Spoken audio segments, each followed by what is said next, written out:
And under this kind of hypothesis I have, at some point it had to be vindicated. Truth had to be vindicated, or the universe collapse. At some point, it will collapse. So I think that's why this feels different, is everything is serving a divine purpose to get to this point. And everyone that was aligning with the truth, even when it was really uncomfortable to do so in 2020, 2021, they're all being vindicated, not because they were right, it's just they were able to identify objective truth.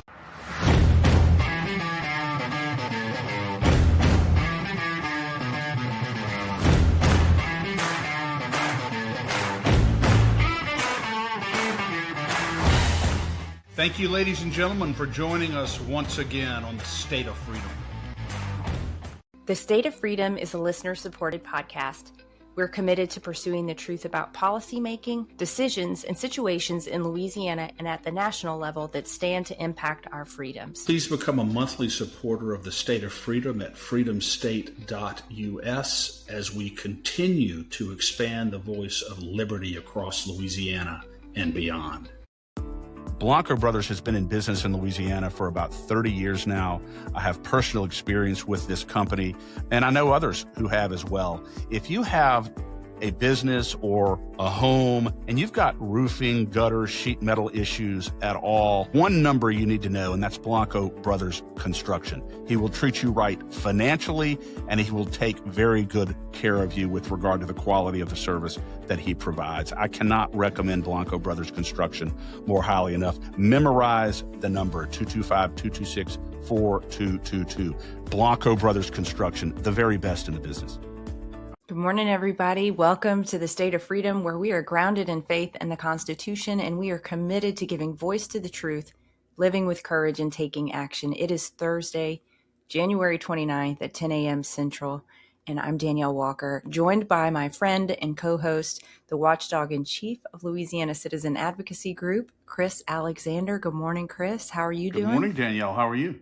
I'm excellent. I'm Are I'm you kind of as like, as giddy as I am? Yes, I am. I am as giddy as you are. We are coming to you live this morning on Voice of the People USA TV and radio network, on Rumble, X, YouTube, and Facebook. And you can always catch us later on our audio-only podcast platforms like Spotify and Apple Podcast. Well, joining us today is a friend of the show, a relentless warrior and voice of truth amidst the noise and narrative chaos, a dear brother in Christ, Professor Dave Clements. Let me bring him forward. Good morning, Professor. How are you? Good. Thank you for having me. Oh, you're so welcome. And I would just want to mention that if anyone who's watching is not subscribed to the Professor's Record, Professor Clements Stack, please do that, because his commentaries are biblically grounded, clear-eyed. I find them very provocative, very honest, and I cannot recommend them highly enough. So please check that out. And today we have a lot of exciting developments on the election integrity front, justice for 2020 as well, that we want to talk about. So it's going to be a very fun show. I don't know when the last time I've been this excited was. It may have been The last time you saw David Clements. Well, probably, but we've had some bumpy roads. And I think, the last time I've probably been this excited, I think, was Inauguration Day for Trump in 25 last year. I think that's the last time I've been this excited. If I had to put a date to it. This is about on the same level. Yeah, exactly. It is. So let me read the scripture of the day before we get into all of the good stuff. It is 1 Corinthians chapter 13, verses 12 to 13, and this is a familiar one. It says, "For now we see but a faint reflection of riddles and mysteries, as though reflected in a mirror, but one day we will see face to face. My understanding is incomplete now, but one day I will understand everything, just as everything about me has been fully understood. Until then, there are three things that remain: faith, hope, and love. Yet love surpasses them all. So above all else, let love be the beautiful prize for which you run." And I was reading that. The Lord brought me to that passage this morning, and it was such a comfort, and it gave me a fresh wave of peace, because in it, the Apostle Paul is acknowledging that right now we can't understand everything that's happening in the world around us, and we can't even understand or reason through everything that's happened in our own lives. We can only see and understand fragments of the full picture. But one day, when we meet the Lord, he will give us a complete understanding of it all and show us how it was all woven together for our good and for his purposes. So Paul's charge to us as we live in this life of seeing in part and understanding in part is to run with love, because love is what births hope and faith. And if we cling tightly to faith, hope, and love, we will make it to the finish line as a winner in this life. You know, Danielle, that's probably one of the top 2 or 3 of my favorite passages in the entire scripture. It always moves me when I read that, because at bottom, it is all about love. You know, there's an older version of that passage where St. Paul says, "Now I but see through a glass darkly, but then face to face." And I've always found that so powerful. And, you know, when you think about it, if we could see fully and face to face now, there would be no reason to have operative faith in our lives. So we have to see with the eyes of faith in this life. And speaking of which, Danielle, it looks as though our faith has been vindicated in a very profound and real way. And here to talk about that today is the one and only David Clements. David, I'm trying to keep this a secret, okay? Because only a few 100,000 people will probably see this. And as long as we limit it to that, I think we'll be okay. But you really are my favorite guest on the State of Freedom. And I just have to tell you that. You know, I could just sit and really listen to you talk, and I always learn. So I really, really appreciate you taking the time to be with us today. Well, don't tell anyone, but you guys are my favorite show. All right. Okay. We won't tell us all. David, I We'll really didn't just know be that, but controversial. that's I'll an honor. apologize. Even if it is partially in jest, it's still an honor. Well, you're definitely my favorite show in the state of Louisiana. And Awesome. Very good. We'll take that for God's now, honest truth. and we can aspire to broader things, to bigger things. Yeah. But David, I want to start here by reciting something that you said yesterday and just ask you to get into this, because I'm just giddy with excitement to hear what you have to say. Yesterday, you said it's officially safe for Conservative Inc. to start talking about rigged elections and acting like they were at the forefront the whole time. Obviously, that was precipitated by the FBI raid in Fulton yesterday. Talk to us about it. Well, you know, you want to be gracious and happy for the exposure, right? But what just drives me up a wall is that many of these influencers have hundreds of thousands, if not millions of followers. And now I'm even seeing like Georgia politicians showing up so proud of the work that we've done in securing elections. And I'm like, I don't know you. I know every Georgia fighter out there. I mean, every state I've been to, everyone but West Virginia. I've met the people that have slogged it out. And so when I see these self-serving, like, I got to cling to the headline as someone, and then I just know people like that will reach out to me like that piece of garbage. Mm-hmm. I brought election integrity things to him on this date, and he ignored me. And so you just see how duplicitous the politician is. So like I'm trying to wrestle with my own kind of righteous anger on behalf of the everyman, because really what made Fulton possible were a bunch of moms that had no social media platforms, a bunch of retired engineers that understood the math and the science, and they had been gaslit to hell. And in Georgia in particular, Fulton County, I've always referred to it as like one of the hells of election corruption, because it really has everything. And so when I see the efforts of like Garland Favorito, Joe Rossi, Kevin Moncla, these are people that showed up to meetings every week when no one was there, no one cared, everyone told them to give up. Yeah. And so like on the one hand, I'm elated that we're seeing finally justice and vindication, and there's some wrinkles on why I'm more encouraged now. So people that have followed me, I'd be the first one to tell you I wouldn't get your hopes too high, because you know we've seen what happened in Maricopa when they got the ballots and the audit went nowhere. But this is a different season, and so I'm going to try to be joyful this morning, but I can't tell you, I'm also just so defensive over the everyday citizen that gave us this opportunity. So a big shout out to all of the Georgia freedom fighters, because really this is a day that we should be celebrating them. Yeah. Not the Johnny come latelys, not the Georgia politicians. And I think the thing that's probably most encouraging, because when Danielle said, I haven't felt this excited since inauguration, I think the reason why you feel that way, or at least the way I feel that way, is it's the reaction of the enemy that really shows you how significant yesterday was.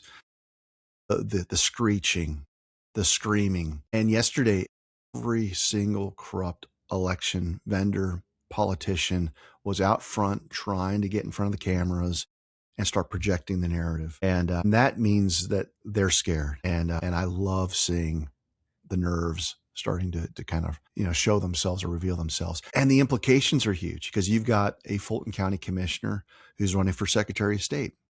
I stared down these jackals years ago. Have Raffensperger. I'm sorry, you're running for governor? Well, once the thing is upended, see the exit, because you're not going to be a candidate I'll give it 90 days. You won't be a candidate. Let me mayor of prison. that into the ether right now. Raffensperger won't be a candidate in 90 days based on what's going to come out. Yeah. So it's that kind of stuff that makes this so exciting. But you also have other places on deck.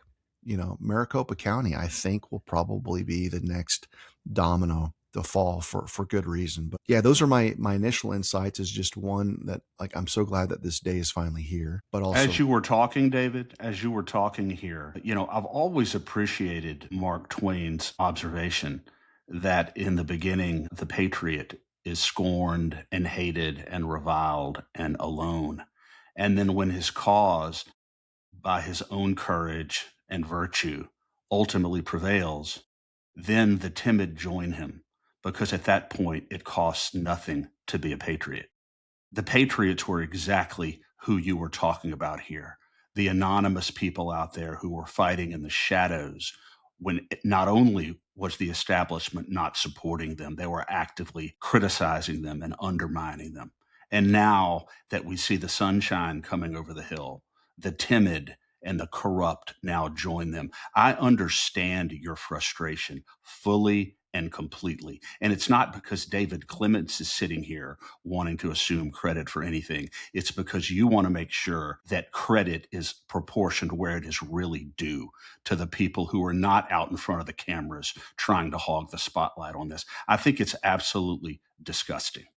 Well, as you said that, I've got Mark Twain behind us looking on that Life cover magazine. I see it. And that's not even maybe subconsciously, that's what prompted my thought of his quote. He's one of my heroes. He's looking on with approval. And look, I wrestle with my own desire to want to be vindicated. But when I messaged what I messaged yesterday, I'm sitting there going, Dave, you got to be okay with, if that doesn't happen. Now, I think it will happen, but, for me, it was like, let's celebrate the people that actually were responsible for Georgia. It's not me. I've been there. I've done my activism. I've done my presentations, and I've forged friendships there, but I don't live there. I'm not the one that's doing all the things that they're doing week in and week out, doing the analysis. Like I'm kind of like super glue to 49 states where I get to kind of relay and tie things together. But I'm so appreciative of the people that are truly the grunts, that have been in those thankless trenches. And every once in a while, the cultural zeitgeist is so great that you can't ignore them. And, then all of a sudden they get to talk to the Benny Johnsons of the world. They get to talk to the war room. And, and Steve does a much better job than 99% of the people out there. I mean, he has made election integrity a kind of central post of the war room. But, from where I'm sitting, it really is the only issue, and it should have occupied, 90% of the bandwidth over the past 5 years, because everything is derivative from this issue. And so I'm not as angry with certain shows, but, Benny Johnson, like, look, you do great content. There's a lot of good red meat stuff out there, but I look at just the number of followers. And it's like, where were you 2 years ago when we were, we had so many doubts about whether we'd even see this day, whether we'd even see Trump get back into the White House. That's when it really mattered. Yeah. Because I remember the desperation of patriots that were really working on absolute faith with no help. It was like basically their personal walk with God to go to a meeting where they knew they were going to be mocked.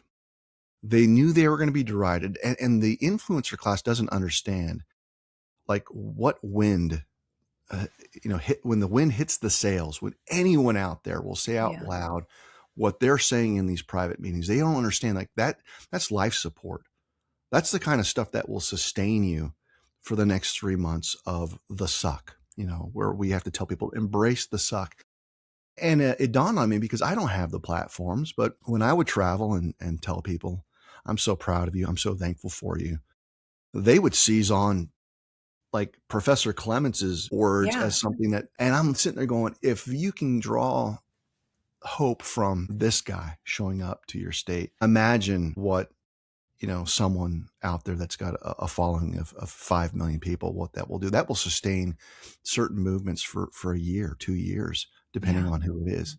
And that's kind of the frustration, is that right now it's like, okay, you guys have mastered safety to serve what I call the almighty algorithm. There's a God out there. It's called the algorithm. And you don't disturb the algorithm. You don't do anything that causes the algorithm to shadow ban you, throttle you, remove you, cancel you. And now it's like the algorithm has been defeated in the sense that this is too big of a story for it to moderate everyone. And so what I'm on the lookout for is the emergence of the great limited hangout where people start pivoting and, taking a narrative that's too big to contain and start putting guardrails on it. I think this is too big though for that to be successful. And that's why this feels differently to me. Yeah. Professor, one other name that I want to mention is a mutual friend of ours, Holly Kessler in Georgia, has just been a tireless, cheerful warrior. And I think her name deserves mention. But while we're talking about this, we kind of talked around the outlines of it, but would you talk about what it is, what happened yesterday in Georgia for those who may not be following this as closely? Yeah, there was a raid by the FBI to seize and secure not just ballots. I think there's also electronics and tabulators and other things that were stored. There is still a question about whether or not what they've secured is going to be legitimate ballots, right? We have to keep that on the table because when we looked at Maricopa, they eventually got ballots 5 months later, not 5 years later, but 5 months later, and all the seals were broken. So I'm curious to see what they've actually seized, number one. But you saw a series of court challenges that date all the way back to 2020 that required a legal preservation of these documents to where, in theory, no one could touch them, no one could destroy them. And so to the degree that that has not been violated, we should have a pristine set of ballots. And one of the things that I'll say that I think we should have some confidence that this is not the same as Maricopa was that Team Evil did not think this day would come. You want to have at least the fiction of the ballots and the equipment there. So when Jack Smith was going after Trump and when they were doing the indictments for RICO under Fani Willis, when you had Jack Smith and all of the stuff that was going on there, if they would have destroyed evidence prematurely, it would have ruined their efforts to establish legitimacy for, even though it was an illegitimate investigation. You need to have kind of the trappings of something that looks like it's lawful. And so when you go after Trump in a prosecution and it's about overturning an election, even if you're a bad guy, you have to maintain the facade of holding on to documents. And so I think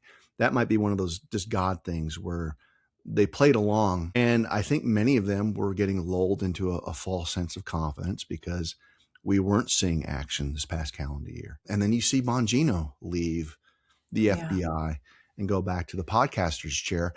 And maybe that was a signal, or maybe even a rope-a-dope for people that are familiar with Ali to kind of have bad actors go, this is just like 2016. All we've got to do is wait out Trump for the next 3 years, and it's back to the gravy train. So yesterday, you saw the seizure. I think there was 3 moving trucks. And probably the most encouraging thing was that ODNI head Tulsi Gabbard was there. And the reason why this is way more exciting than, a Pam Bondi or Cash showing up is that, if memory serves, she's got 18 intelligence agencies that answer directly to her, one of which is the FBI. But there are about 9 of those that are military. And so when I think of how you orchestrate a sealed indictment or issue warrants, I don't want this thing to be bootstrapped completely through the DOJ and through the FBI. And if Pam Bondi had shown up, and I'd be happy to see her there as well, this would have felt more like just an FBI domestic type of feel. When ODNI shows up, you have to understand that she is this pivotal central figure that briefs the president directly. And ODNI is concerned with national security. So this gets to critical infrastructure. This gets to making sure that you have a person in place that can make sure that all of this information reaches the right people to take action. So that was huge. And it's probably worth not just glossing over that she was there on the scene. Yeah. David, I think it's worth mentioning here also that this was not some jackleg, overly aggressive FBI operation. The FBI gave these officials ample opportunity through amicable requests to turn this information over. They were more than patient with them, but I think you're right. I think they were lulled into a false sense of security. Why do you think it is that they felt that they could simply ignore an FBI request for documents that way? Well, I think it's because they haven't had to be accountable to anyone for decades. I mean, when you think about it, they have always served the state. So when people say, let's save democracy, what they mean is like, let's save the vestiges of the deep state, and we can codify and we can selectively ignore laws when they concern us because you're disturbing the democracy that is us, the tyrant. And they're probably thinking that there are enough holdovers in the FBI that they would play the obstruction game, because we saw that in the first administration, where we're sitting there scratching our head going, nothing seems to get done. To an extent, David, but to an extent, we've seen it in this administration. Well, until yesterday, I think you could say that that's absolutely fair and accurate. And I'll say this, look, I'm under an NDA, but I've been working with national security professionals to fortify elections over the past year. Like it eats up a great amount of the time that I've got.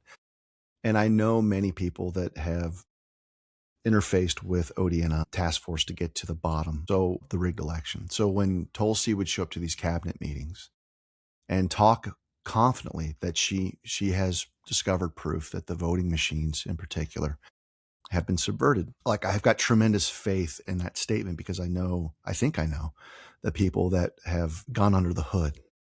And these are incredible people, many of which the world doesn't know. These are people that have been preserved in remarkable ways for such a time as this. When I see that, and I'm trying to maintain this faith that this is different. This is actually something that I've been writing about for this Sunday's publication on my Substack. Is 2026 right now, eerie reminiscence of post 2020, right? When you get and you look at the summer of love, and then you've got kind of a snapshot of Minneapolis. You've got the shootings involving Kyle Rittenhouse, but then you've got the pretty and good incidences where they were put down. You had the clamoring for getting ballots in 2021 in Maricopa. We've got the ballots. And so a cynical black-pilled person could reasonably say, why would we expect anything different? And it always goes back to the same idea of, even now I'm seeing politicians of the radical left, many of which were selected, like Senator Ossoff in Georgia. He put out a big statement about how egregious this is. We've got everyone worried about what's going to happen to the tabulators and the ballots and the stuff? Are they going to be tampered with at the behest of Trump?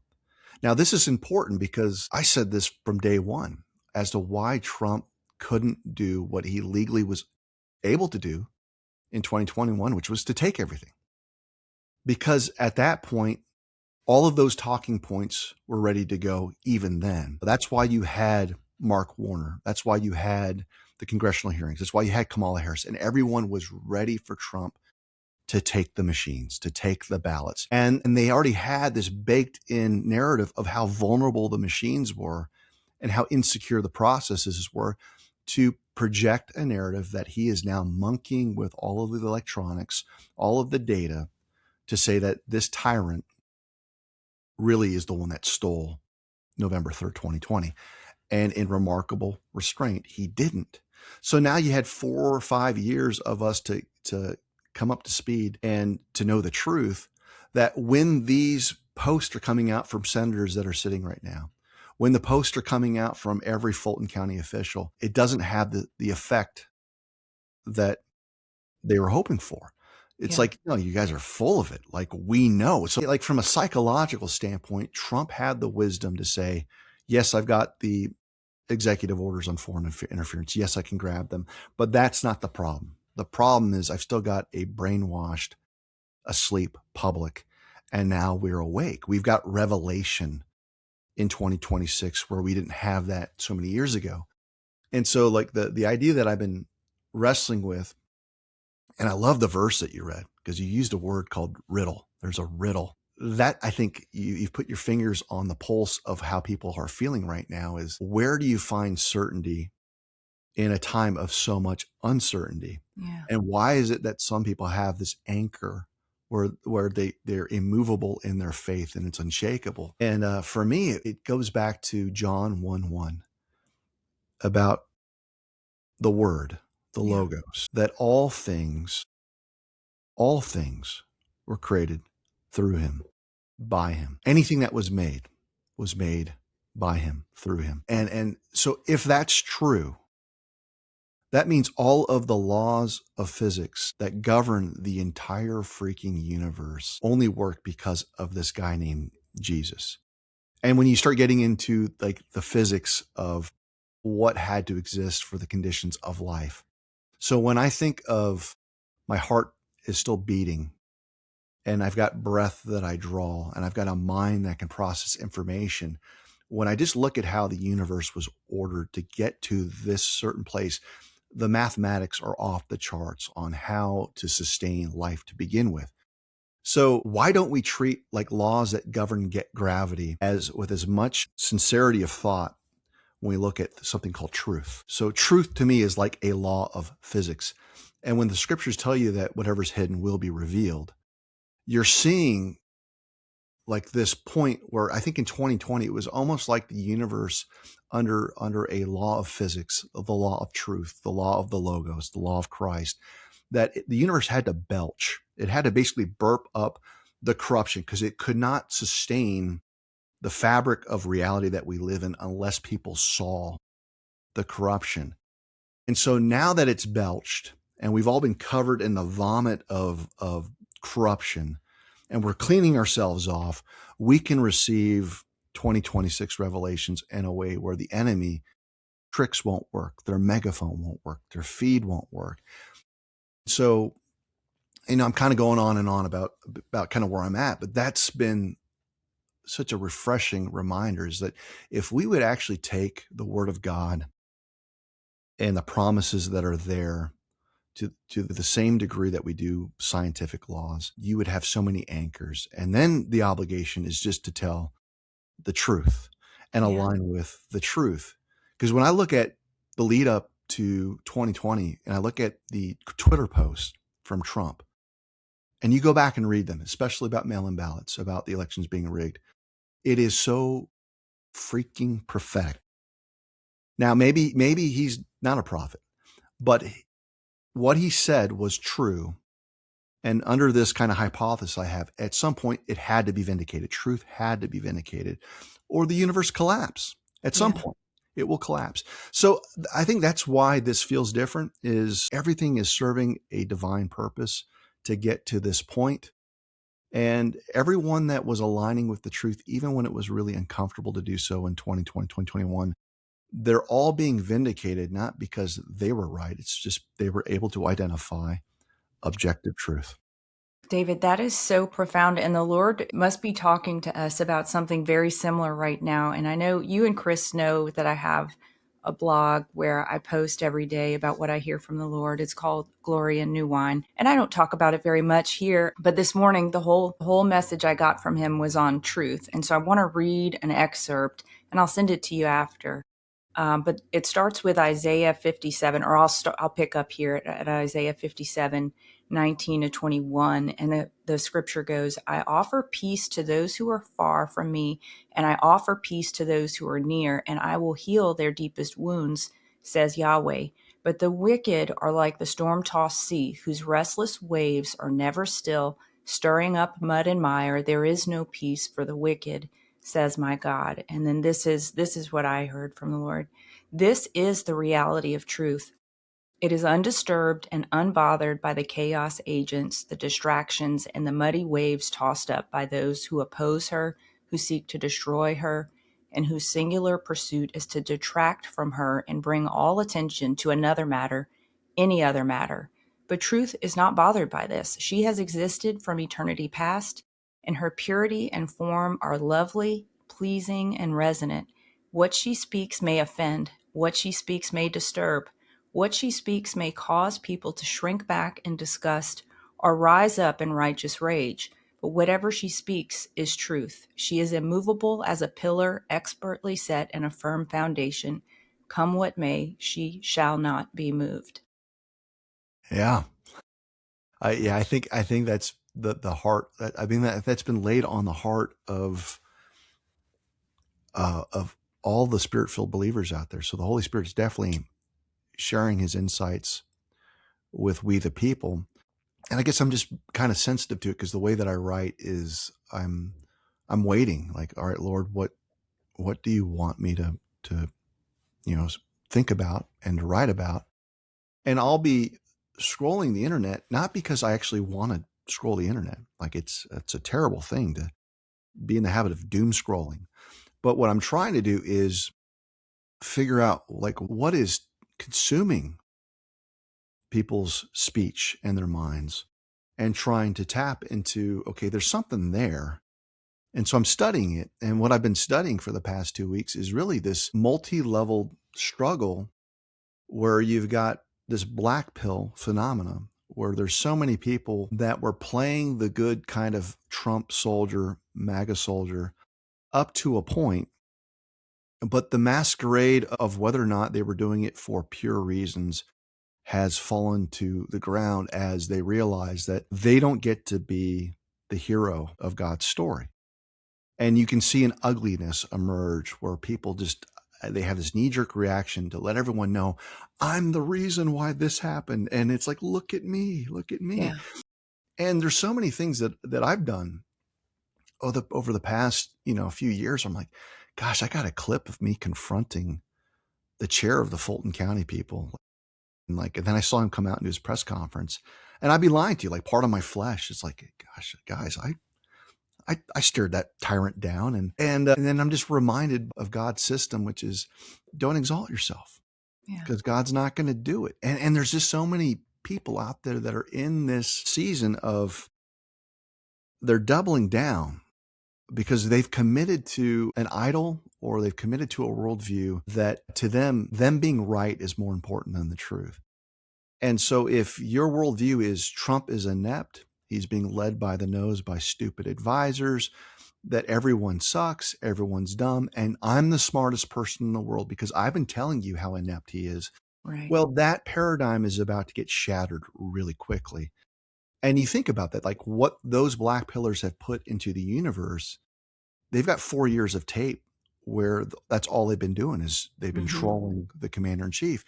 And I think they're scared to death that facade is going to crack very quickly. And then you have other people that have kind of created themselves as their own superhero, and they're realizing that the payoff isn't what they thought it would be. They thought there would be a parade in their name, and the parade's not coming. So those that have kind of said, okay, wait a minute, God gets all the glory. We're not just saying that, we're not giving it lip service, but not only does he get all the glory, he deserves all the glory, and we should delight in who he is, and that he allows us to hang out with him through this process. Those people have joy. Yeah. And they're still okay in this process. So there is this kind of dynamic of something that's not even nuts and bolts. Like, we're talking about FBI raids, and we're talking about like the mechanics of how to get to a certain result, and lawsuits, and all that's fun, and it's fair to talk about.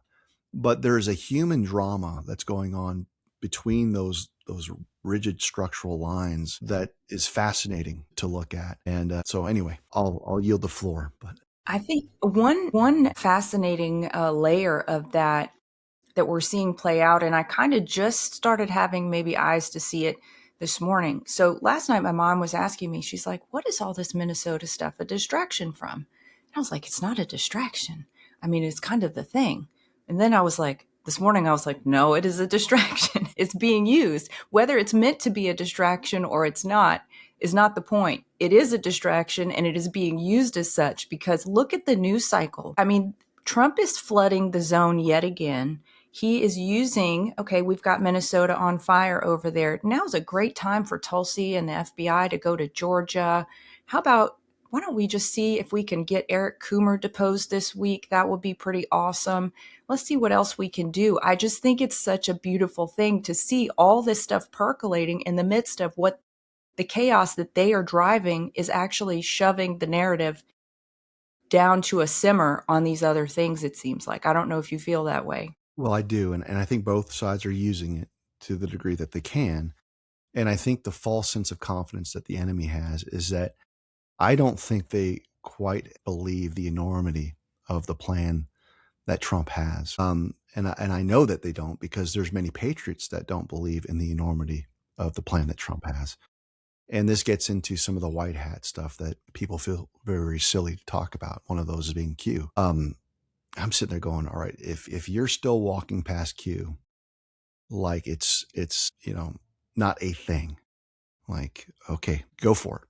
But there are so many things that are showing that Trump has never relied on variables that he doesn't have complete control over. So I think a lot of our frustration as civilians is, well, did he see what I did, or did he see what this group did? Or I've maintained from the beginning that he can't be in this position of defeating the New World Order and defeating the Marxist reset unless he's got victory established before he takes step onto the battlefield. I mean, that's kind of what the whole art of war ethos is. And the one thing that we are never privy to is the role of the military. I mean, and so it's like you've got all of these commentators that will try to fill in the gaps, but they're only filling the gaps in with what they know, which is a civilian system. Even the attorneys that I talk to. And I'm like, I get that. And I understand why you might do that. But Trump isn't like your typical CEO. He's the president. He's the commander in chief, which means he has resources and intelligence that no one does. And he would be an absolute fool if he wasn't front loading all of his game planning into an area that most of us can't see. I mean, this is strategic wisdom at the highest level. And so that's why I drew attention to Tulsi Gabbard being there from a standpoint of the ODNI. I think that's the reason why you can't walk past even his most recent post where he says, hey, do you think I should run for a fourth term?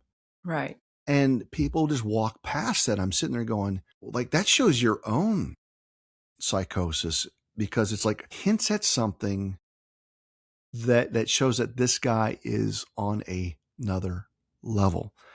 And but because it is so mind-bending, the implications of a fourth term, whatever that means, continuity of government, whatever that means, that it even the enemy, because they've all told themselves, this guy's dumb, he's an idiot, we don't have to worry about it, wait it out. Well, watch out, because it's not just Minneapolis. And all these things that the radical left thinks is serving their interest from the chaos. And to have Antifa feel really, really confident, and they do feel really confident right now. Yeah. If you actually look at the way that they're behaving, they do not think there are going to be any lasting or real repercussions in the Twin Cities. Well, let them feel that way, because it's not Minneapolis. There's at least 12 cities that are going to be crushed in a good way. And it's going to happen so quickly. The magnitude of what Trump is ready to do to quell this, because he's smart enough to know that you can't piecemeal this. It's like, no, you need to slap the bully down with the hand of God, if you will. And it's not going to be the National Guard. The National Guard will play a role. Yeah. But keep in mind, there was a Supreme Court case recently decided where the Supreme Court seemed to rule against Trump at first blush, which is you can't just go to the National Guard. There's an ordinary course of things that you have to do. And you're sitting there going, well, what is the ordinary course? So you start researching. It seems to suggest that the ordinary course means you send the Marines first, which is so counterintuitive because the Marines are better trained. They've got more experience for these types of situations than the National Guard. But then you can bring in the National Guard. So it was a procedural kind of slap on the wrist. And almost immediately, Trump put out a truth post. I'm pulling out the National Guard in California. I'm pulling out the National Guard in Portland. But when crime does come back, he's already telling you, he knows it's going to happen. Something bigger and better is going to be used. Like, all right, walk past that if you want. So I think right now someone has kicked the beehive or the wasp nest, and you're seeing just a frantic, like, we need to save ourselves, whatever that looks like. And when you're scared and you're nervous, the default position is chaos. So everyone's now calling for people to get out there. You even had the actor from Breaking Bad talk about this is a time for a revolution. Every single celebrity is out there messaging anti-ICE rhetoric. And so they're trying to create this time for Even Obama himself. Yes. The grand poobah. Yeah. And so it's like, okay, that means that they have greater faith in the funded Soros-backed structure that Scott Bessent has already mapped out. He's told us that he's mapped it out. They just don't believe him. And so we're coming to this pivotal kinetic moment. But the big difference between this pivotal kinetic moment in 2026 versus 2020 was before we were so brainwashed that we might have gotten caught up in the blame game and the accusation of Trump being a tyrant. And they don't have that now. And that was probably the biggest piece on the chessboard that Trump had to deal with for this very moment. Yeah. David, explain, if you will, so our listeners will be well armed. Explain the legal and the constitutional, not the political, but the legal and the constitutional justification for what occurred yesterday. Okay, so you've got a series of kind of steps leading up to this point. If you're just looking at the laws that are on the books, you had letters of preservation that were set forth years ago. Now, the warrant provides some details on what they're doing, but it's clear that everyone knows this is about 2020, right? So if you're on Team Evil, you're going to say this was already litigated. Every case has been, gone through the court system. We've heard that constantly. Gosh. Constantly, and they're even raising statute of limitations. So if I'm in the Department of Justice, I need to figure out ahead of time, like, why are those obstacles that are going to be raised, why are they deficient? Why are we not barred by the statute of limitations? This is why Tulsi's presence seems to suggest that they're going to be looking not only at RICO, but if they're smart, it'd be seditious conspiracy. Because the seditious conspiracy component starts getting into areas where the statute of limitations tolling continues to get kicked out into the future to the degree that people are keeping the conspiracy alive. And even yesterday, there were actions and acts of bad actors that are complicit, keeping their seditious conspiracy alive. Can you give us an example of that from yesterday, David? Okay, so like you had several custodians of the ballots, whether you're a commissioner, like you've got a de facto position as a Fulton County commissioner on securing and safeguarding elections, because many of these commissions are the canvassing board that certifies and says that our election is pure as the driven snow. Well, when they've been put on notice that it's not, and they've been apprised of facts of illegality, and they've done everything that they can to keep people from hearing the truth, so much so that even when the state election board comes forward and tells them, yeah, we've got 300,000 votes here that are legal, and they dig in, their obstruction can be used as evidence of their knowledge, because no one's going to say, yeah, I'm part of a seditious conspiracy and we're agreeing to overthrow the government. So I think there's been enough obstruction that you can just detail that it's overwhelming, that as they provide their talking points, that this is an assault on the people's vote, when the receipts are proved that the assault took place, as we all know, in 2020, the sympathy for these people is going to be so low that there's going to be hell to pay. So that's kind of the micro level, is like, how do you defeat statute of limitations, number one, legally? I think it's pretty easy, but it's only easy if you're identifying a cause of action that truly encompasses what we're seeing here. Because if you're going to get into the weeds on something that's really, really mundane, and you're just looking at voter rights legislation or HAVA, even a judge will tell you that, okay, why didn't you bring this earlier? And then you get into the standing trap, which is what most of us have dealt with, is you've got a bunch of people that have facts on the merits, and the judges weed them out, saying, you waited too long or you filed too early, right? The sword and the shield.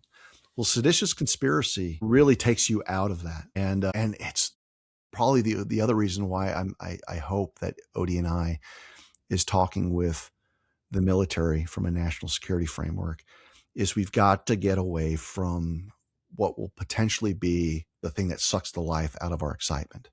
Yeah. Which all of this gets back in front of a black robe of some judge that's corrupt. And I think from the mechanics of going into Georgia, you'd have to have buy-in from a Georgia judge that has jurisdiction. I know that you've got the grand jury out of Florida that was seated, and perhaps there is some form of a liaison working through a case that extends far beyond just Georgia. And that's my hope, is that you get into a place like Florida that isn't compromised. You're working with a judge who is a patriot, who's righteous. And if you're dealing with RICO, you can start going into places. It's a lot like the long arm statute for purposes of jurisdiction. You can start cobbling together a case and have a focal point to prosecute that case, but you're not limited to going wherever you want in the country to start arresting people. And a perfect example of this is, Dominion. Dominion's a corporate person. So you don't put handcuffs on a piece of paper that says that Dominion exists. But if I wanted to charge Dominion as a corporate person, which you can do criminally, you have this thing called accessory liability. So the John Pauloses of the world, the Eric Coomers of the world, while they may not live in the state in which I am prosecuting Dominion, this is all hypothetical, I can arrest them as accessory witnesses to prove my case. And so if I'm in a jurisdiction that uses Dominion, just for purposes of this example, it could be any of the corrupt vendors, you can build out a case and start grabbing people wherever they're at, and start having some fun. And that's what I did as a prosecution. I wasn't a huge expert on RICO, but I had a RICO case, and we took down a drug trafficking organization using tools like this. But the creative ability that Trump has through these agencies, it's on another level. There's no prosecutor under the sun that's ever had the head of national intelligence show up to your scene, again, who's interfacing with at least 18 intelligence agencies. So the scope of what they can do is really off the charts. That is awesome. Yeah. David, go ahead, Danielle. Sorry. Well, why don't you follow up, because I wanted to talk about Eric Coomer after. David, I just wanted you to define seditious conspiracy specifically in this context. Okay, so when I look at federal causes of action that seem to play a role both in what the DOJ can prosecute but also what a military commission could prosecute. Seditious conspiracy and treason, you can pursue it in either lane. But from a standpoint of the due process rights of the accused, depending on which lane you choose, the prosecution takes on a completely different tone. So seditious conspiracy, you're looking at sedition, which is some type of act that is, it's almost like you're giving aid to the enemy to undermine the republic. I'm paraphrasing here. And conspiracy is just a shared agreement or shared purpose. But it takes on the magnitude of treason. So they're almost in some ways can be interchangeable. They're not technically, but they are. They occupy the same universe. But the fact is that under a national security framework, my understanding is the military can charge people with seditious conspiracy, with treason, as can the DOJ. But the difference being is that in one arena, you've got a panel of military judges, and national security is held at a premium, not the due process rights of the accused. Yeah, that's so interesting. So David, if I wanted to win, I'd pick the one where the due process rights aren't held at a premium. Yeah. What do they have to show? What does the evidence have to show based upon what was hopefully uncovered yesterday? What does the evidence have to show in order to sustain a successful prosecution for suspicious conspiracy, which, based on what you're saying, sort of sounds in treason? Yeah, well, it's what's it going to take is kind of in the eye of the beholder. If you're a corrupt judge, there's no set of facts that will satisfy the evidentiary burden. So let's say Clements the judge. Let's say David Clements the judge. Well, we'll just do Clements the prosecutor. Look, I think the standard, even before commission or a civilian system, is beyond a reasonable doubt, and that standard is, before you act in the graver affairs of life, you've got enough evidence that justifies a decision. I've had many defense attorneys argue before a jury, and they would say something like, it's like going up to an intersection, and before you cross the road, you should probably look to the left and to the right, because there's a grave impact that if you don't, you might get run over. So using that very, very kind of folksy example, I don't think we have to overthink this. I think when you look at 300,000 ballots that were illegally processed in an election, and you've got email chains of people being put on notice and doing nothing and obstructing that checks all the boxes. I mean, the significance, this is the problem of being gaslit. We've been gaslit so much, and the goalposts have been moved so much that we have actually, our psychology has changed on what is required to meet a burden of proof. But what are we talking about here? I can prove to you that the chain of custody was non-existent. We can show you from the SHA files and the system architecture that things were deleted, that the vendors were complicit, and the commissioners were providing cover. And the beauty of the everyday citizen being engaged, back to kind of what we started with, showing up every week and putting them on notice of these infractions, establishes a mens rea. Powerful. A mental powerful. State. Yeah. You cannot, this was the whole point of when I did the Gideon training. What are we doing? We're wasting our time. No, you're not. You're creating legal culpability because they are so on notice for 5 years that unless they've done a diligent investigation to ferret out your concern, you can prove a mens rea through omission.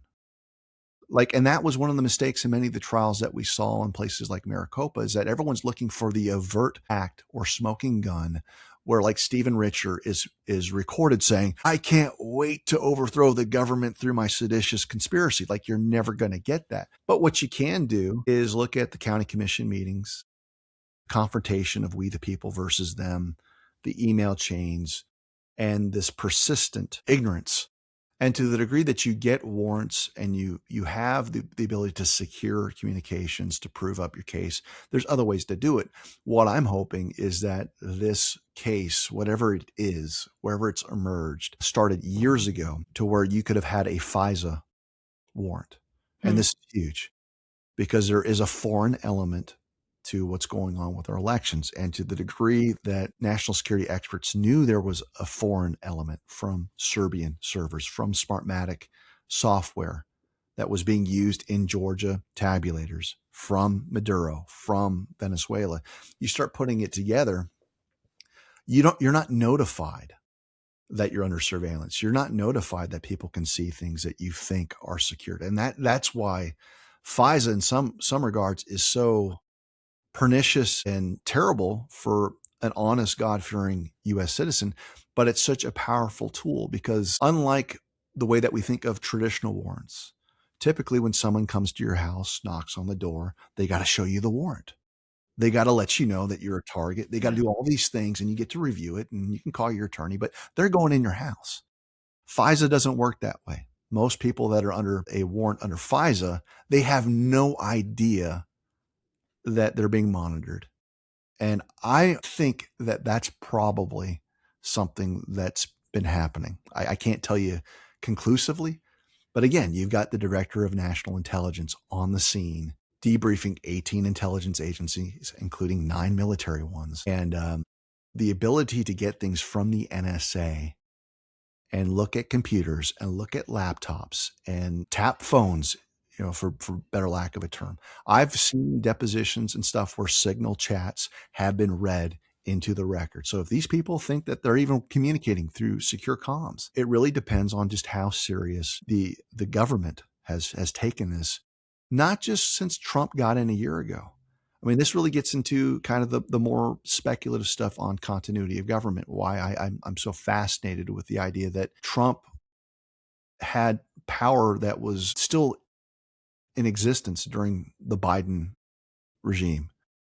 And to what respect could intelligence still be gathered in a legal fashion? And I know that's probably going to be beyond the scope of what most people have considered, but I'll just throw it out there just so I don't confuse people. On April 1st, 2020, there is a ton of evidence that suggests that Trump triggered continuity of government, meaning he gave the edict to the government at the time saying, we need to reopen the government by Easter.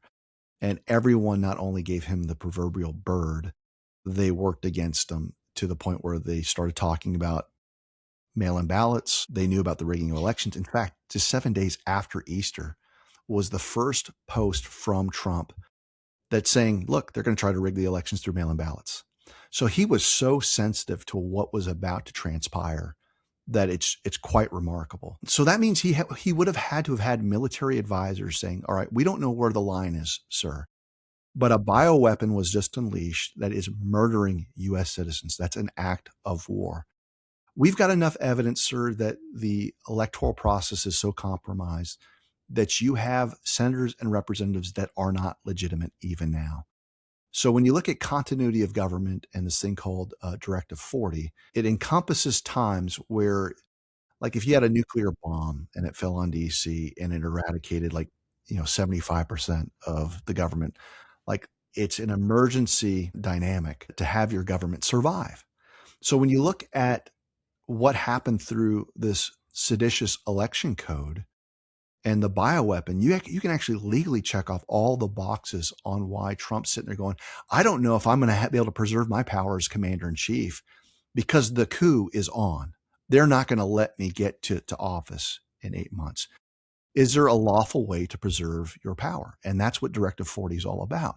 And he's indicated that because he kept showing that incomprehensible immigration chart at dozens of rallies where he's got a little box that points to April 1st, 2020, and it says Trump left office or Trump leaves office.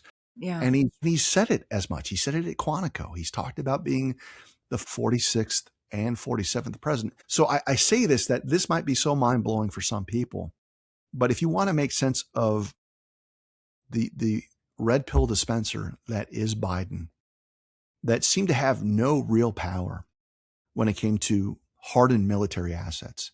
You think about that. There was not one theater of war that he could actually take the military into. You had a botched withdrawal in Afghanistan, which shows that he had no power. The only thing that he had was control over weaponized agencies that were part of the deep state and the money laundering operation that concerned itself with the Ukraine. That was it. That was the extent of Joe Biden's commander-in-chief powers for the better part of 4 years. Now you compare that with with Trump, who just has this composure and this knowledge that somehow he's going to get back in. So I just don't want people to think that Trump's ability to investigate, prosecute started a year ago on the date of inauguration is my point. Like there's a continuity of power that might have been not as strong as if he actually put his hand on the Bible and showed up and was doing certain things, which is also interesting that he didn't put his hand on the Bible a year ago. Yeah. People need to ask themselves why would you not do that? Why do you think? Because he had already why didn't need swear an oath on an office when continuity of government's still in play? He doesn't need to do it twice. It's superfluous. That's Not only does he really have to do it, there's a question of what triggers the end of continuity of government. And a lot of people are thinking, well, wouldn't that have been the 2024 victory of Trump? I don't think so. Yeah. I think David, think about these. Yeah. I can't help but go back to what you said earlier, that these advocates in the dark of night, alone, frustrated, with no support, continued to sound the alarm, continued to directly communicate with these corrupt officials, continued to put them on notice about exactly what was occurring and what they need to be investigating. And that may well provide a substantial part of the mental culpability, the mental knowledge that needs to be proven in order to show seditious conspiracy on the part of so many of these people and take them down. I don't want that to be lost on the listeners who were standing out there in the proverbial cold for so long. Yeah, well, let me say one last thing, because while you're talking, this came to mind, because again, I can sense the black pillars that are like, Dave, I want to believe what you're saying is true, but I can't bring myself to it, or I just can't think that Trump is who you think he is. And then I just remind them of, did you not see the Maduro extraction? If you want to look at what we're capable of, you snatch the president, a fake president, but a president from a foreign government. You didn't take one casualty. You're using sonic weapons, and he's in a jail cell. So if you've got the strategic wherewithal to use Delta Force, no less, to bring this central figure of rigged elections and code that has overturned 72 countries, and that's lost on the black pillar, that's the capability that Trump has when he's willing to even let you know that what he's done. Is there any doubt, David? Is there any doubt in your mind? Because this was nowhere stated publicly, but I continue to harbor the belief that a central motivating factor for going into Venezuela was precisely because of the election issue, the belly of the beast in Venezuela. Is that your belief? It is. It is the primary reason. So people are saying it's about oil, or drugs, and drugs, and they both figure into the equation. But the reason why the code is king is that in order for you to create and foster an environment to traffic drugs, human beings, you got to have judges paid off. You got to have prosecutors bribed. You got to have sheriffs on your books. And so when we saw 2020, all of these gatekeepers and bottlenecks where we couldn't get a sheriff to sign off on anything in Maricopa, and when you look at the funding of the sheriff in Maricopa being a Soros guy, the DA in Albuquerque being a Soros guy, the AG in Michigan being a Soros woman, you can see how pervasive the cartel really is.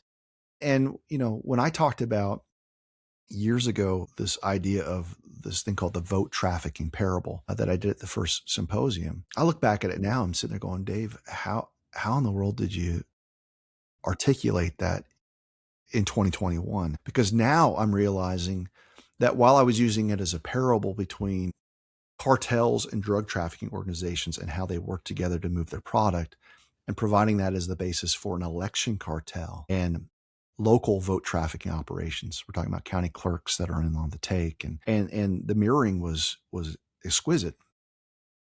I didn't realize that, at least not clearly, that the blending of real drug and vote trafficking were happening simultaneously. So the idea of like what the Sinaloa cartel does, what Tren de Aragua does, they do not separate the Smartmatic code from the cocaine that they're shipping. It's like they hold equal value to the Just cartel. another product.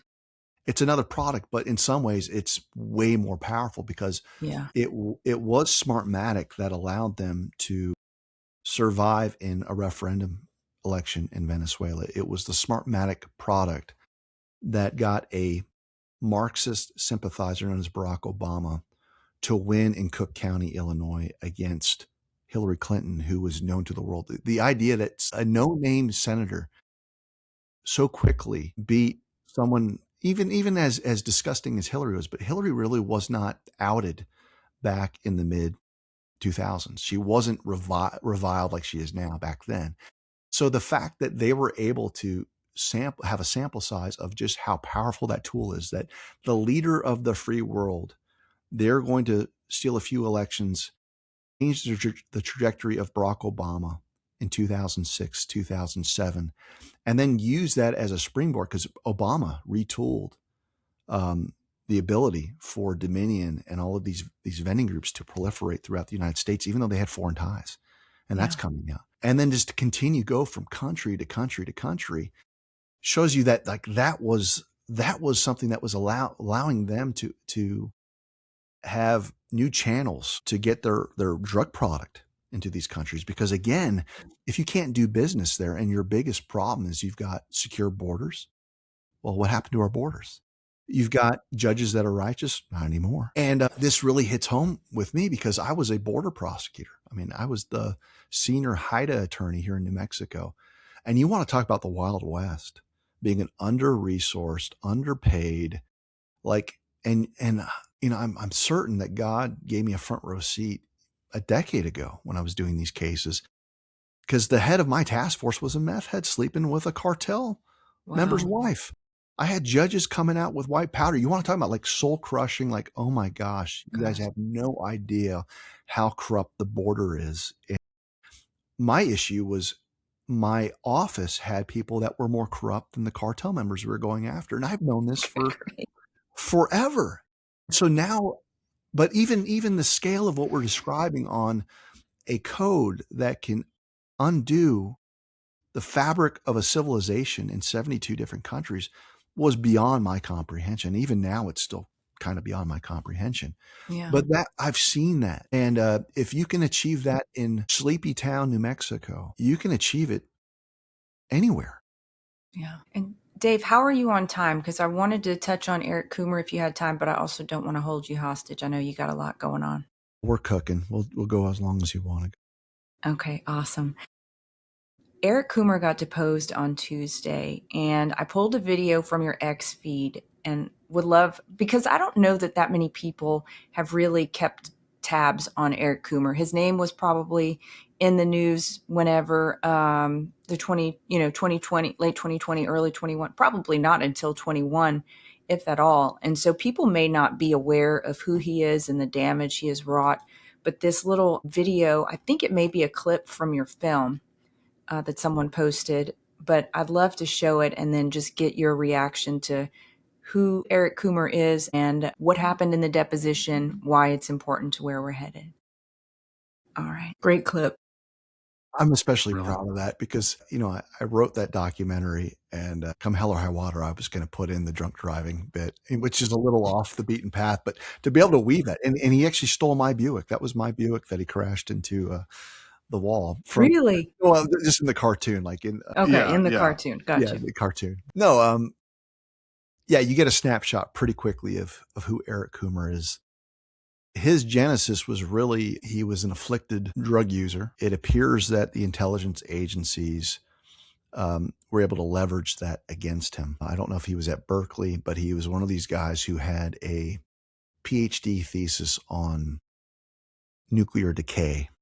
And I won't get too much into the technical stuff, but almost immediately in 2021, we had tremendous experts, people like Edward Solomon, that were looking at algorithmic activity that showed a trend over time that seemed to reflect a PID control. And one of the ways to make it look less precise was to basically have this nuclear decay function. So when we started looking at voting patterns and we compared it to the chart plots of Eric Coomer's thesis work, even back in 2021, the match was just stunning.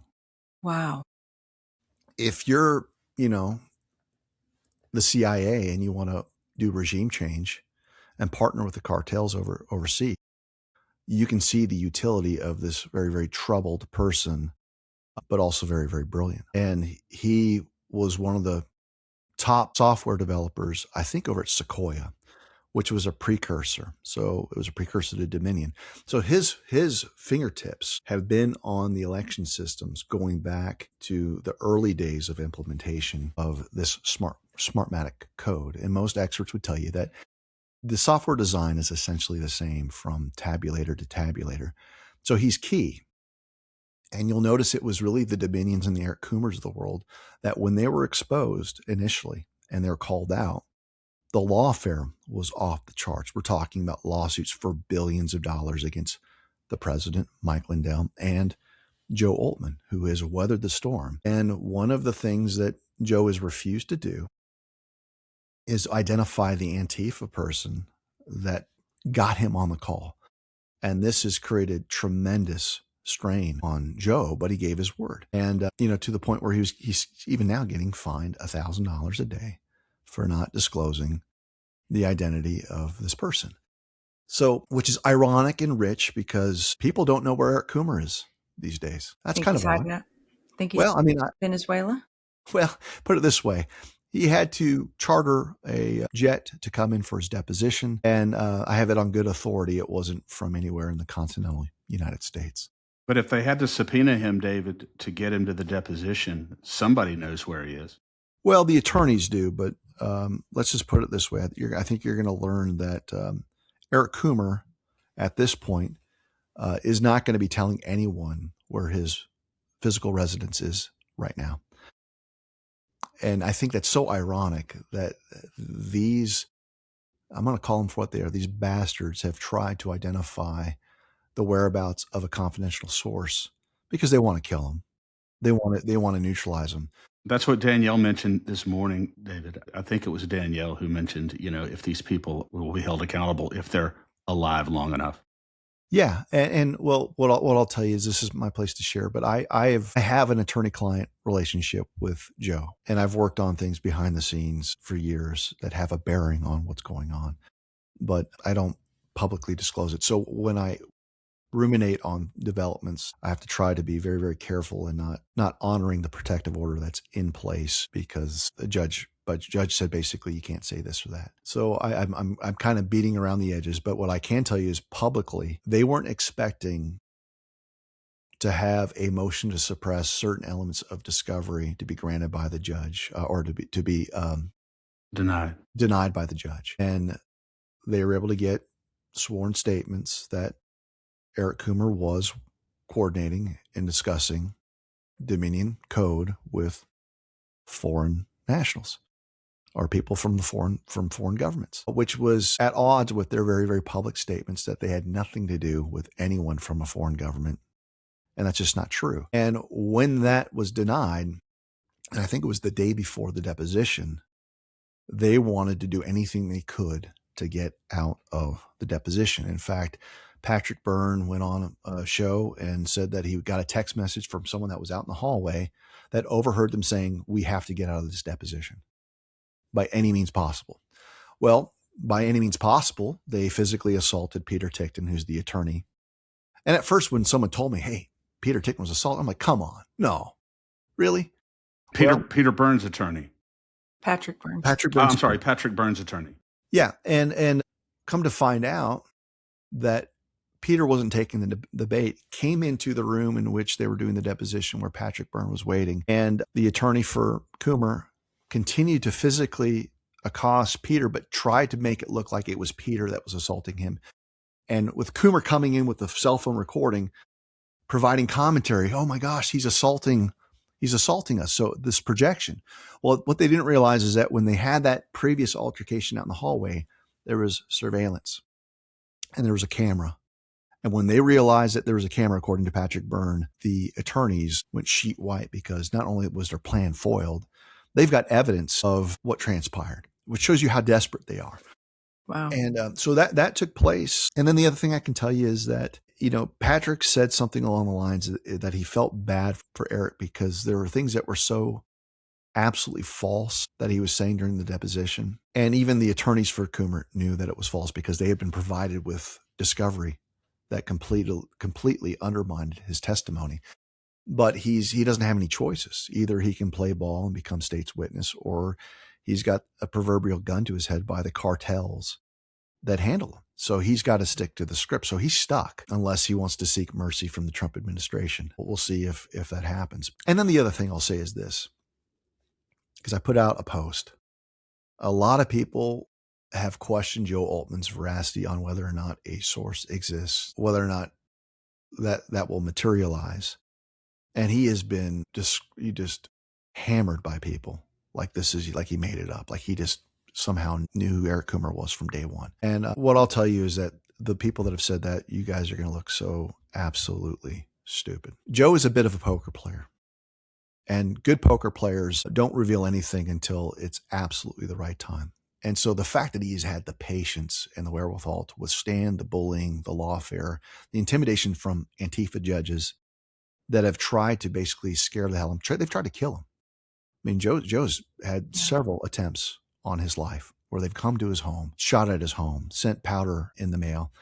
He has been through hell, and he has never backed off. Well, he created an environment where everyone doubled down and dug in, and they're so sure he doesn't have a source. Well, I think they're going to be surprised in the weeks to come on how truthful he's been. And when that day happens, every case against Joe, it's gone. The case against Mike Lindell, it's gone. Eric Metaxas, it's gone. Trump, it's gone. The pressure that's being exerted right now against Eric Coomer is really what I think the confidential source needed to see. Because unless he sees accountability for the people that are just absolutely criminal, you're not going to come out. But I think we're at a place now where he can, or she can, or it can. Okay. Yeah. What kind of David? What kind of vindication, assuming all of this plays out the way that it should, and the truth is finally and fully revealed? What are the implications for victims like Mike Lindell and others, as far as both civil remuneration and some kind of public justice? Well, number one, you've got a lot of settlements that were secured through coercion and duress. Rudy Giuliani, the Hoff brothers. I mean, these people have been absolutely destroyed financially to twist their arm. Sidney Powell. So what happens when you find out that not only are there cartel ties to these vendors, but the attorneys? And the attorneys knew, and they signed off under Rule 11 that what's in the pleadings is true and accurate to the best of their knowledge. What if there's proof that they knew far more and they were perpetuating a fraud on the court, and it's provable? Well, if you can prove that, you can automatically go back and start moving courts to set aside settlement agreements, to set aside plea deals. And so the ramifications are huge. I mean, the Hoff brothers, in particular, the Gateway Pundit, have been absolutely maligned by Ruby, Freeman, and Shea Moss. Now, think of the circumstances of what's going on in Fulton County right now. If you get a criminal prosecution and you've got all these videos of her talking about how important the USB drives are and everything else, if and when indictments come against them, it vindicates the truthfulness of the Hoff brothers and the Gateway Pundit, which means they should not only be able to set aside settlement agreements, they should get remuneration and they should be restored. Of course, they don't have the money, these tyrants. Same thing with Rudy Giuliani. Same thing with the plea deal from Sidney Powell. That was a misdemeanor deal. So the ramifications are absolutely huge. And I think people are going to be able to better appreciate Joe Altman because he's someone that, what drives people crazy about him is also what makes him so resilient, which is he might be the most stubborn, hard-headed person I've ever met, and I love him.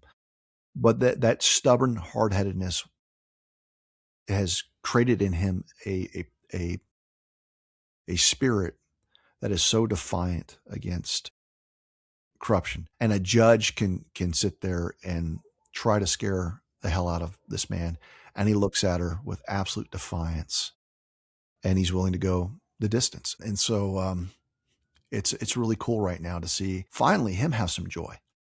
Yeah, that's 'Cause awesome. he's like, I talked to him yesterday. It's the most joyful I've heard him. And I've prayed for that man. I've been through some dark times with him. And yesterday he felt like he just said it over. It's like, it's Christmas. It's That Christmas. is awesome.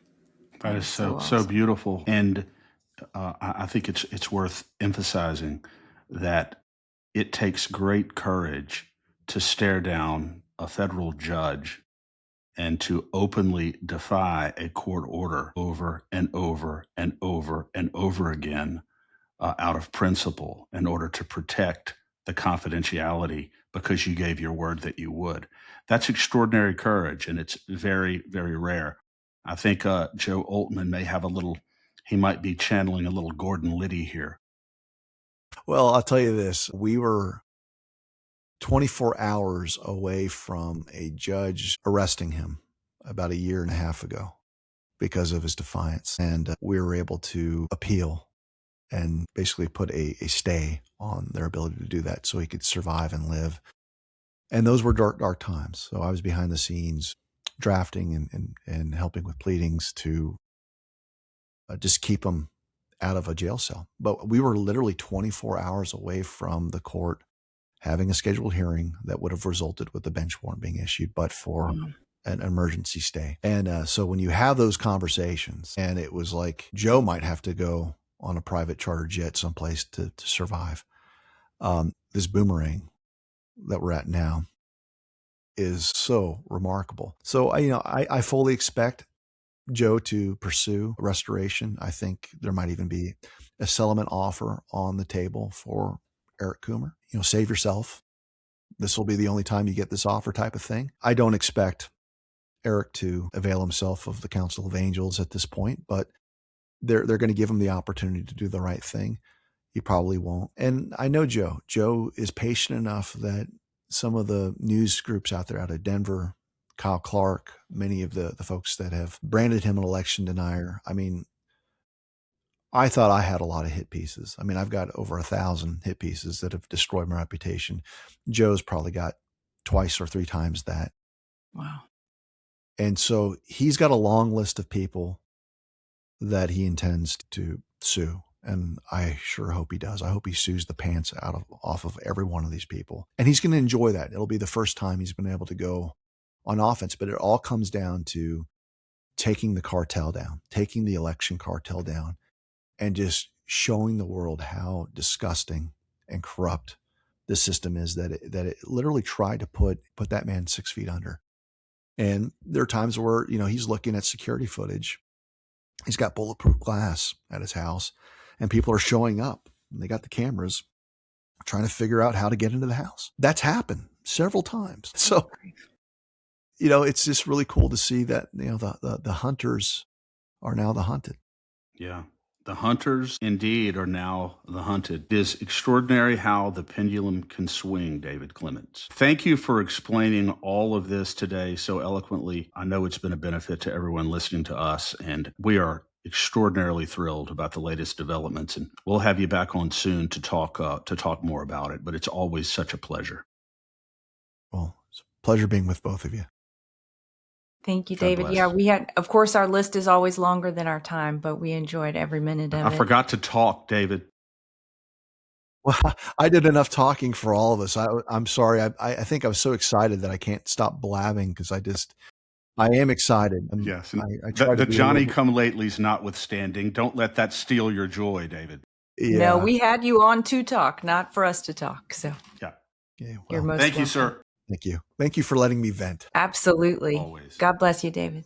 Okay, take care. Chris, I think we have every reason to be excited. What do you think?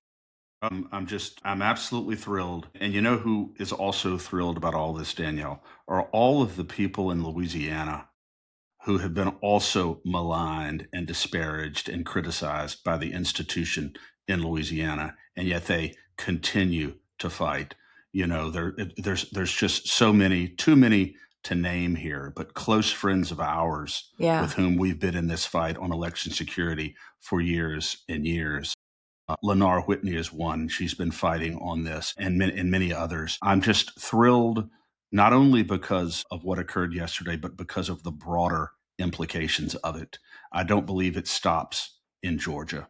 I No, believe it's that's the first stop, hopefully the first of many stops. yeah. And what's going to be really fascinating to watch over the next couple of months, Chris, is what does the Louisiana legislature and the Louisiana executive branch do whenever we try and bring election integrity legislation this session? Are they going to double down and gaslight us some more? Are they going to say, oh my goodness, we just saw Tulsi. We understand that Dominion is a bad guy. Oh my goodness, how can we hand count fast enough? It's going to be very interesting to see what they do. It will be very interesting to see also, Danielle, as this continues to develop, who are the timid or the corrupt who come forward and try to insinuate themselves into the victory march.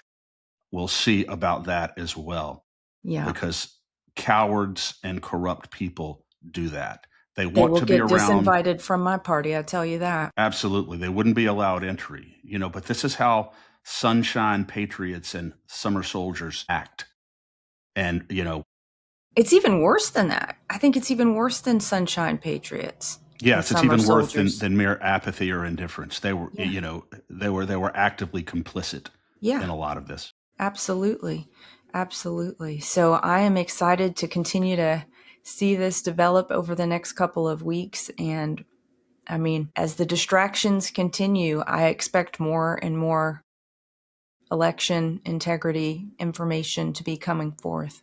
So we'll Absolutely. We'll see. We'll And I would say that the legislative complexion right here in Louisiana changed as well. And I think that my prediction is that these legislators, at a minimum, will be significantly more receptive to real election security legislation right here in Louisiana. And hopefully that will be the case. If it's not, they're far more obtuse than I thought they were. And they're pretty damn obtuse already.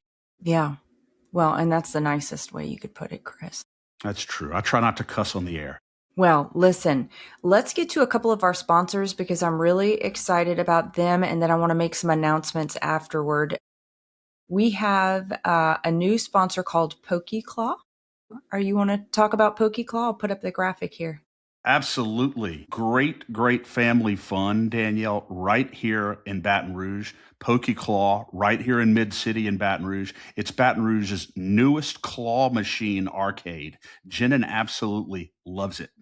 Packed with Pokemon gear and fun for all ages. You got to go to PokeClaw. I love it. Love the owners. Jenin wants to go there every Saturday. It's just a wonderful place to go for the family, for the kids. PokeClaw. Nate. Awesome. And how about Cayo Fuego? Well, let me tell you, I went up to Cayo Fuego a couple of weeks ago in Pineville, and I said, these guys have got to sponsor the State of Freedom. It's just unbelievable. Whether it's the flame-grilled carne asada or a signature mango margarita, I had one of those too. They're serving up a literal feast of freedom at Cayo Fuego. It's just extraordinary. I love the owners, Andres and Jose. They run such a great restaurant. The service is extraordinary. The atmosphere is great. So if you're in Pineville in the Alexandria area or passing through, or if you live there, go to Cayo Fuego and tell them the State of Freedom sent you. Yeah, awesome. I just looking at their website, I got so hungry yesterday I couldn't stand myself. It makes me want to drive up to Cayo Fuego now. It's just unbelievable. One of the owners there, Danielle, Jose, started off working as a busboy, I believe, in one of the restaurants up in Pineville. Wow. Learned the business, worked his way up. Great American success story. I love that place. Every time I go to Pineville for politics or anything else, I stop by and say hello. And I have to tell you, Danielle, the margarita they served me when I was there, it's their large margarita. I think I could have fit one of my sons in this thing. I'm like, who else is supposed to be drinking this? So not only are they delicious, they're top shelf margaritas. Believe me, they're not skimping on the quantities either. Well, that's a great endorsement, Chris. Thank Yes, you. it And a big thank you is. to Kaya Fuego. That's amazing. You come home and say, but Mom, I only had one. Yeah, but it was 4 gallons. All right. Well, a couple of announcements before we sign off. Dr. Robert Malone is going to be with us on Tuesday, and there's some pretty interesting things that he's been saying on social media. He's talked about the need to completely stop mandates and the unconstitutionality of that. And he knows the whole history of how mandates came into being in the U.S. with respect to vaccines. And it should be a pretty darn interesting conversation. As you know, Chris, he also sits on the Advisory Council for Immunization Policy, he was appointed by RFK Jr. And of course, our very own Dr. Evelyn Griffin sits on there with him. So it'll be pretty great conversation. Looking forward to that. And then on Wednesday, we will have Warrior Wednesday. That'll be the conversation with Chris and me to talk about all things Louisiana politics and beyond. So if you are not yet a subscriber, please go ahead and do that. You can do it at join.freedomstate.us. Let me see if I can get here we go. Join.freedomstate.us. And we would love for you to join us, and subscribers have exclusive chat rights on Warrior Wednesdays. So we'd love to see you there. I think we'll have plenty to talk about, Chris. Yeah, if you become a subscriber to the Warrior Circle, you can ask us anything you want, talk about anything you want, and we can just have a lot of fun. And it really is, not only will it be fun and engaging to just open the floor up and have these conversations, but as I said the last time, Danielle, one of the psychological benefits of being in the Warrior Circle is that it's nurturing. It's mutually nurturing to come together with fellow patriots, people of like mind, and build each other up and encourage each other. It's so important to do that. We don't live in a vacuum, and we can't function as though we do. No man is an island. We have to have a support system. And I view the Warrior Circle in many ways as our own internal war room, where we come together, discuss issues, build strategy, and support each other. So I can't encourage people enough to join the Warrior Circle. It's just going to be so exciting. And as usual, as in most cases, when it comes to brilliant ideas, Danielle, I have to give you full credit for the creation. Well, I don't think you need to give me full credit for the creation, Chris. I'm just excited we have the opportunity to do it. Excited that we are having some fun with listeners and being able to engage with them in this way. And, more details to come on the evolution of our tech solutions. Y'all know that we have struggled on that front to get things working very well, but we are praying that we'll have a good solution for you very shortly, so that we can have a very effective conversation on Wednesday. So stay tuned on that if you're on the Facebook group or whatever venue you are taking a look at for the Warrior Circle. Stay tuned. We'll keep you posted through those venues. And the great thing about being friends with patriots, Danielle, surrounding yourself with patriots, is they would come on and try to log in every single week for the next year until they get in successfully, because patriots don't quit.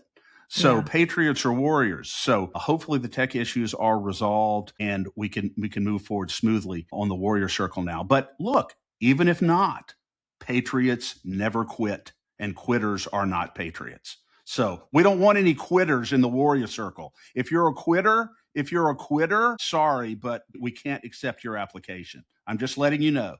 Well, you put it differently than me. I'm over here thanking people for their patience, and you're saying, stick with us.